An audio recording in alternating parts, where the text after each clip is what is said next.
फल्कियाती दुनिया के काबिल एहतराम दोस्तों, अगर हम अपने आस पास नज़र दौड़ाएं तो पुरसरारियत और ख़ूबसूरती जा बजा बिखरी दिखाई देगी।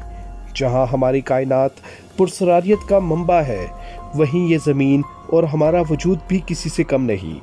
कुदरत ने इसमें वो हैरत अंगेज़ मज़ाहिर छुपा रखे हैं जिन्हें खोजते हुए साइंस को सदियां बीत गई हैं, मगर इसके बावजूद ये एक पहेली की तरह मौजूद हैं।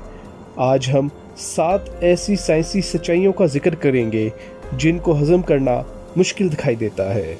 आप देख रहे हैं ज़ेबनामा और मैं हूं मोहम्मद शाज़ेब सिद्दीकी। वीडियो शुरू करने से पहले नए आने वाले दोस्तों से गुजारिश है कि ज़ेबनामा चैनल को सब्सक्राइब कीजिए और बेल आइकन पे क्लिक कीजिए।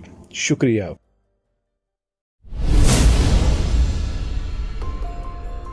दोस्तों, जो साइंस ने तरक्की की है तो हमें इस बाबत ये इल्म होता जा रहा है कि ज़मीन पर ज़िंदगी की शुरुआत कैसे हुई।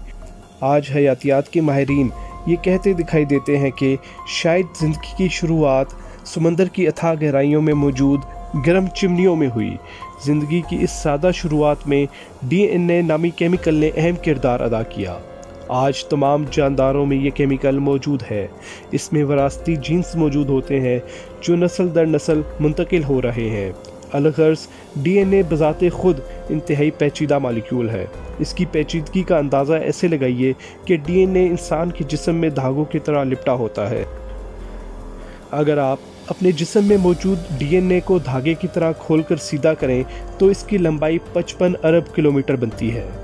ये कितनी ज़्यादा लंबाई है, इसका अंदाज़ा ऐसे लगाइए कि ज़मीन का फासला प्लूटो से 6 अरब किलोमीटर है। यानी आप एक इंसान के DNA से हमारे निज़ाम शमसी को 4 मरतबा लपेट सकते हैं, फिर भी अरबों किलोमीटर DNA का धागा आपके पास बाकी रहेगा। नंबर 6। जब चंद सदियां कबल किसी से पूछा जाता था कि ज़मीन पर सबसे छोटा अंसर क्या है, तो अमूमन जवाब में एटम का लफ्ज़ सुनाई देता था। मगर अब हम जानते हैं कि एटम कई ज़रात से मिलकर बनता है जिन्हें हम सब एटॉमिक पार्टिकल्स कहते हैं, जबकि ये सब एटॉमिक पार्टिकल्स भी क्वार्क्स से मिलकर बनते हैं। चूँकि ठोस अशिया को हम मज़ीद प्रेस नहीं कर सकते, जिस वजह से हमें गुमान होता है कि इन्हें मज़ीद छोटा नहीं किया जा सकता। लेकिन जदीद साइंस बताती है कि ठोस अशिया में मौजूद एटम्स और उनके सब एटॉमिक पार्टिकल्स के दरमियान बहुत ज़्यादा फासला होता है। एक एटम 99.9999% तक खाली होता है। अगर आप किसी तरीके से तमाम इंसानों में मौजूद एटम्स को दबाकर इनमें खाली जगह फिल कर दें तो आप दुनिया में मौजूद तमाम इंसानों को एक शुगर क्यूब यानी चीनी के ढेले में फिट कर सकते हैं। नंबर 5। हमें इल्म है कि जब 14 अरब साल कबल बिग बैंग वाक़या रूनुमा हुआ तो उसके नतीजे में हाइड्रोजन और हीलियम के बादल कायनात भर में वजूद में आए। इस ज़मन में एक अहम सवाल ने कई अरसे तक साइंसदानों को उलझाए रखा कि फिर हमारे जिस्म में मौजूद कैल्शियम, आयरन और जा बजा बिखरी ऑक्सीजन कैसे बनी, जिसका जवाब जदीद फल्कियात ने यह दिया कि जब कोई सितारा अपनी तबई उम्र पूरी करने के बाद इख्तितामी मराहिल की जानिब बढ़ता है तो कैल्शियम, आयरन और दीगर भारी अनासर इसके मरकज़ में वजूद में आते हैं। बादज़ा जब सितारा धमाके से फटता है तो यही अनासर कायनात भर में फैल जाते हैं। इसी तरीक़ाकार के ज़रिए ये अनासर ज़मीन तक भी पहुँचे। लिहाजा ये ऐन मुमकिन है कि आपके दाएं हाथ में मौजूद एटम्स किसी और सितारे के मरकज़ में बने हों, जबकि बाएं हाथ में मौजूद एटम्स किसी और सितारे के मरकज़ में वजूद में आए हों। नंबर 4।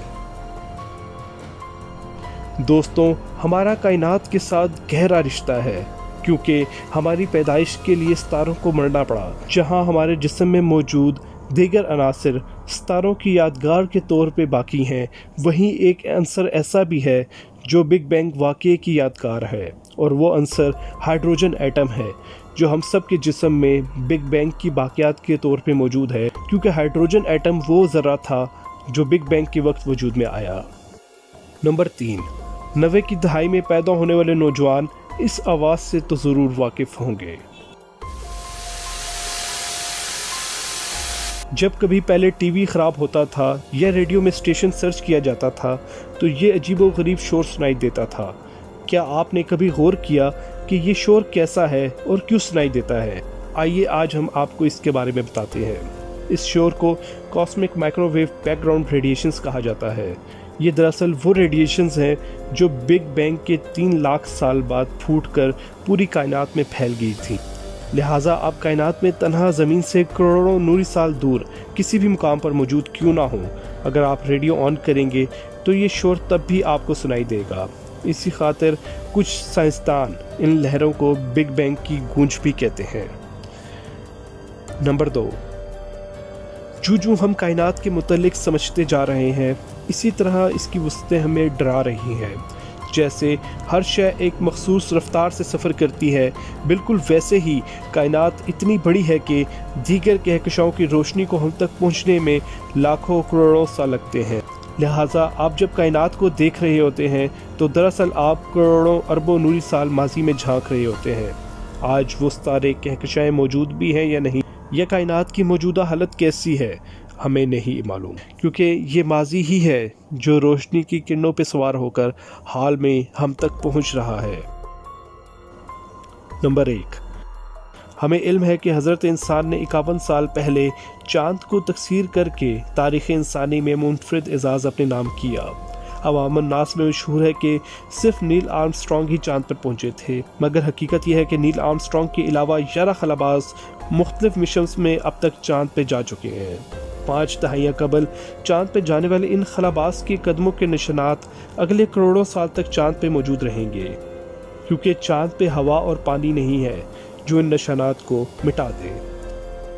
दोस्तों, जैसे जैसे हम साइंसी लिहाज से तरक्की की जानिब गामज़न हैं, उसी तरह हमें कुदरत को समझने में आसानी होती जा रही है। हम अपने आसपास मौजूद वाक़यात को अलग तनाजुर में देखना शुरू हो गए हैं। लिहाजा साइंस सीखिए और दूसरों को भी सिखाइए। इसके साथ ही हम आज की वीडियो का इख्तिताम करते हैं। वीडियो पसंद आने की सूरत में लाइक कीजिए और अपने दोस्तों के साथ शेयर कीजिए। जल्द ही हम मज़ीद ऐसे हैरानकुन हक़ाइक़ के साथ दोबारा हाजिर होंगे। आप सबका बहुत बहुत शुक्रिया। अल्लाह हाफ़िज़।